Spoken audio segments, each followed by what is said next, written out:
That was University of Wisconsin professor Kevin Barrett, who has recently drawn criticism for plans to teach an Islamic studies course next fall that will incorporate conspiracy theories that the U.S. government was involved in the events of September 11th. Professor Barrett joins us now. Professor, can you give us the context within which you teach this? Okay, what you've just seen here is he used a nonverbal gesture with his hands and an outward motion to kind of scatter his thinking, and then swayed both of his hands over to his left shoulder, which would give the subconscious impression of being far to the left, and also kind of distracts his thinking a little bit. So that's what he's doing. That's why his hands are all over the place, and then they swing over to his left shoulder to send the subconscious message that he is an extremist, a left-winger. Okay? Can you give us the context within which you teach this? Well, yeah, sure. I'm teaching an introductory course on Islam, and I think it's really important to cover these contemporary political issues, and one of them is, of course, the so-called war on terror. Now, the fact is that the great majority of the world's Muslims believe that 9/11 was an inside job. Oh, but that's your opinion, right?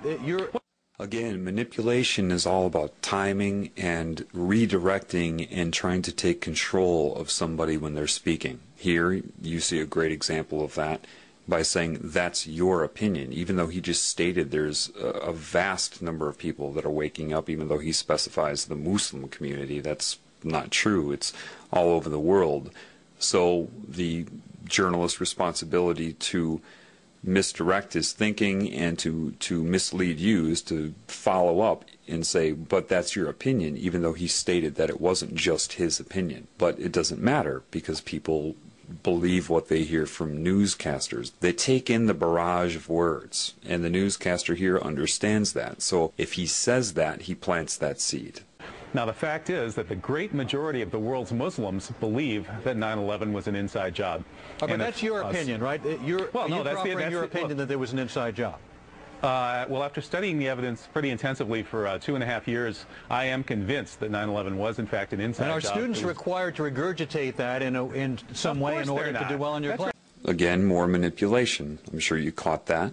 Even though this very system of the world creates people to regurgitate, they will often accuse people of doing the things that they do.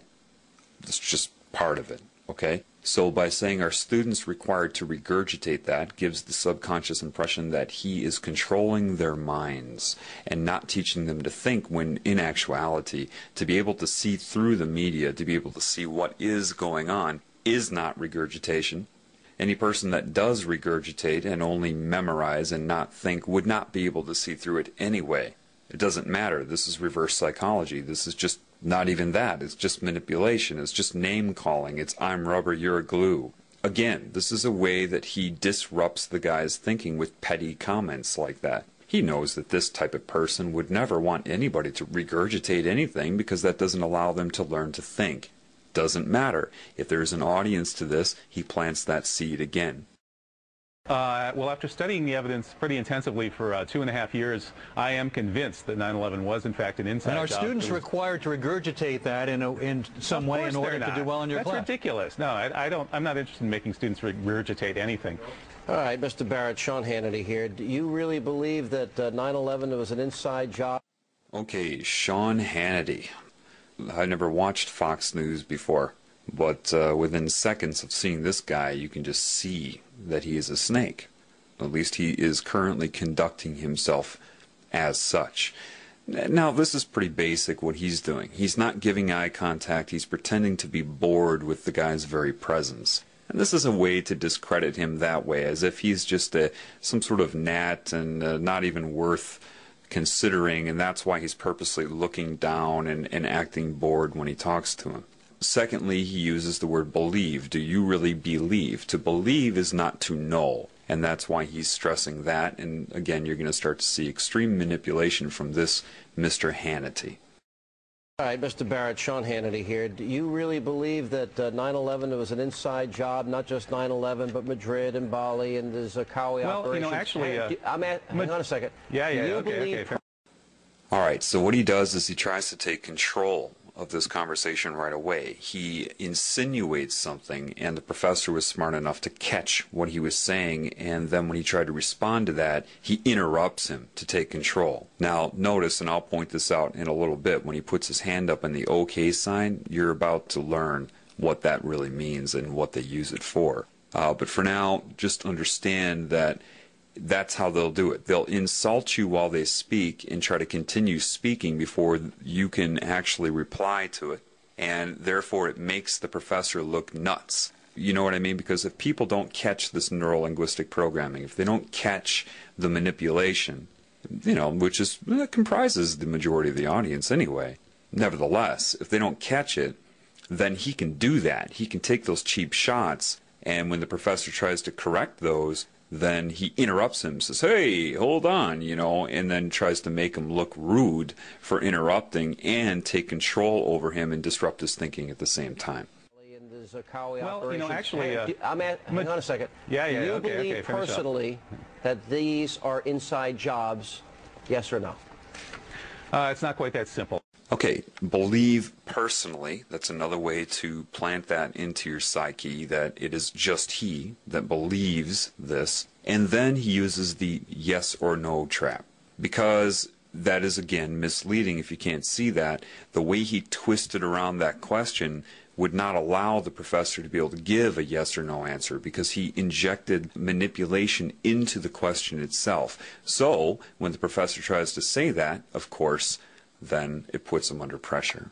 The professor is smart enough to catch that, and it isn't that simple, and he understands. The professor knew, of course, what I'm telling you right now.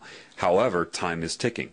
He only has so much time on the air, and their job is to disrupt his thinking as much as possible and make as many hidden accusations as they can and as many subconscious embeds into how to perceive the professor as they can in the short amount of time that he's on the air. And that's their only job, is to discredit and disrupt. Okay? But he did catch it. Now he has to respond to that rather than being able to say anything that matters. And that's what they do. Another good person at this is Stephen Colbert. If you watch Stephen Colbert with any of his interviews, his whole job is to discredit and disrupt. That's what he does. And you keep it moving. It's very, very petty, but these are the people that you allow to run you, okay? So know that, and that's what's going on right here. Yes or no? It's not quite that simple. I do know, I don't believe, I know that 9/11 was an inside job. Professor Stephen Jones has found residue of fermate on the steel samples from the World Trade Center. We now know that it was taken down in a controlled demolition. All right, so you believe that the buildings came down in a controlled demolition? Okay, so the professor did a really good job of identifying his manipulation by saying, I don't believe, I know. And because he was starting to get through that, Hannity interrupts him and says, I don't have a lot of time. Well, wait a minute. You just asked him a question, and now he's able to break through your manipulation, and suddenly you don't have a lot of time for the very answer to the question that you just asked. The next thing you see, he asked him, what evidence does he have? And he interrupted him giving the evidence to ask him what evidence he has. Why? Of course, he's not interested in hearing the evidence or anybody else hearing it. He's interested in interrupting him and planting another embed into the psyche that what he happens to be saying right now is somehow not evidence.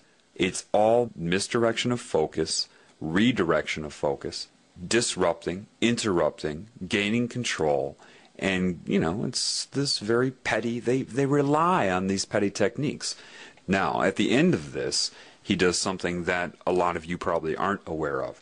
He does a hand gesture. He takes both of his hands and he puts them up in front of his head and then pulls them down. And he pretends he's talking about the buildings falling down. What that is I don't know what they would term it. I'm just intuitive. I'm perceptive. I can see what they're doing. That's sorcery. Sorcery is just anything that is used to circumvent the conscious mind, to control the mind. That gesture is designed to take away his zest, his focus, his power. By bringing his hands down like that, he's trying to subconsciously take away the focus of the professor, take away his power. And that's exactly what he's doing, and that's what you're seeing, and I'll play that again for you. Inside job. Professor Stephen Jones has found residue of fermate on the steel samples from the World Trade Center. We now know that it was taken down in a controlled demolition.